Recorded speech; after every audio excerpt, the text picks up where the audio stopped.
পলিথিনটা আমি নিষিদ্ধ করতে চাওয়া না চাওয়ার কিছু না। পলিথিন 2002 সাল থেকে বাংলাদেশে নিষিদ্ধ।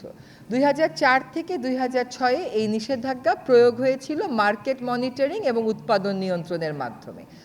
আমি যখন এই অবস্থানে আসিনি, সারাক্ষণ সবাইকে বলতে শুনেছি পলিথিন ব্যাগটা বন্ধ করবেন কবে, এটা কেন বন্ধ হয় না, কি করা যায়। তো বিকল্প, necessity is the mother of invention. আপনি যদি মনে করেন যে পলিথিনের বিকল্প আগে বাজারে আসবে তারপরে আপনি পলিথিন বন্ধ করবেন, ওই কাজ আর কখনো সফল হবে না। কিন্তু বিকল্প না এনে সম্পূর্ণ অপ্রস্তুত অবস্থায় কিন্তু আমরা কাজে যাইনি। আপনি খেয়াল করবেন যে প্রাথমিকভাবে টার্গেট করা হয়েছে শুধুমাত্র সুপার শপগুলোকে।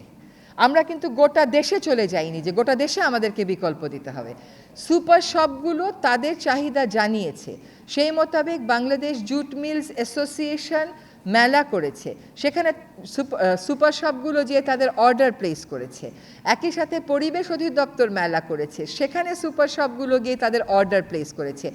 এবং আপনি জেনে খুশি হবেন যে গতকাল রাত থেকে সুপার শপগুলো একত্রিত হয়ে একটা ঘোষণা দিয়েছে যে আমরা সরকারের এই সিদ্ধান্তের সাথে একমত, স্বাগত জানাই, এবং আমাদের সুপার শপে আমরা কোনো পলিথিন শপিং ব্যাগ বিক্রি দিব না, এবং আপনারা হয় নিজেরা নিয়ে আসবেন যেটা বিদেশে করে, নতুবা আমাদের এখানে বিকল্প থাকবে, আপনারা কিনে নেবেন।